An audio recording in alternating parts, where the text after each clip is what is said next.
सच सामने होने के बावजूद अब कहानी ने ऐसा मोड़ ले लिया है जिसकी किसी ने कल्पना भी नहीं की थी। तमाम सवालों, शक, डर और दर्द के बीच अन्नू ने आखिरकार आर्यवर्धन को चुन लिया है। यह फैसला आसान नहीं था, लेकिन दिल की आवाज के आगे सारे डर कमजोर पड़ गए। अन्नू की आंखों में आज भी आंसू हैं, लेकिन उन आंसुओं में शिकायत नहीं, बल्कि भरोसा है। वह आर्यवर्धन से कहती है कि कम से कम आपने अपनी गलती तो मानी, कम से कम आपने मुझसे कोई झूठ नहीं बोला और मुझे हर सच साफ साफ बता दिया। यही बात अन्नू के दिल को छू जाती है।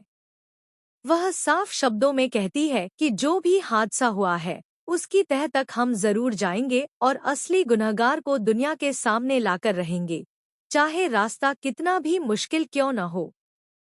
इन बातों के बाद वह पल आता है जब अन्नू और आर्यवर्धन एक दूसरे को गले लगा लेते हैं। दोनों फूट फूट कर रो पड़ते हैं, जैसे बरसों का दर्द आज बाहर आ गया हो।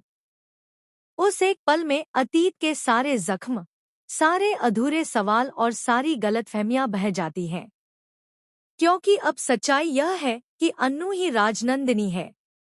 वही राजनंदिनी जिस पर अष्टमी की रात जानलेवा हमला हुआ था। वही राजनंदिनी जिसे सब खत्म मान चुके थे। लेकिन किसे पता था कि वही लड़की आज अन्नू बनकर वापस आएगी और एक एक सवाल का जवाब मांगेगी। अब कहानी में सबसे बड़ा मोड़ यही है कि अन्नू किसी से डरने वाली नहीं है। अष्टमी की उस रात क्या हुआ था, किसने हमला किया था, किसने साजिश रची थी और क्यों, इन सारे सवालों के जवाब अब अन्नू निकाल कर ही रहेगी। चाहे रास्ते में जेंडी आ जाए, चाहे जलंधर सामने खड़ा हो जाए, चाहे कितने ही नए विलेन क्यों न खड़े हो जाएं, लेकिन कोई भी ताकत अन्नू को रोक नहीं सकती। अब वह कमजोर नहीं रही।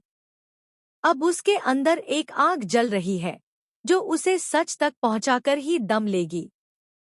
अन्नू ठान चुकी है कि वह हर परत खोलेगी, हर झूठ को बेनकाब करेगी और असली गुनहगार को सबकी नजरों के सामने लाकर खड़ा करेगी। आर्यवर्धन के लिए भी यह सब किसी नए जन्म से कम नहीं है। उसने अन्नू से प्यार करके कोई गलती नहीं की, बल्कि इस प्यार ने उसे सब कुछ दे दिया है। उसने जिंदगी को नए नजरिए से देखना सीख लिया है। जिस इंसान के अंदर कभी सिर्फ पछतावा और डर था, आज उसी के दिल में उम्मीद और सुकून है। आर्यवर्धन को यह एहसास हो चुका है कि अन्नू सिर्फ उसकी ताकत नहीं,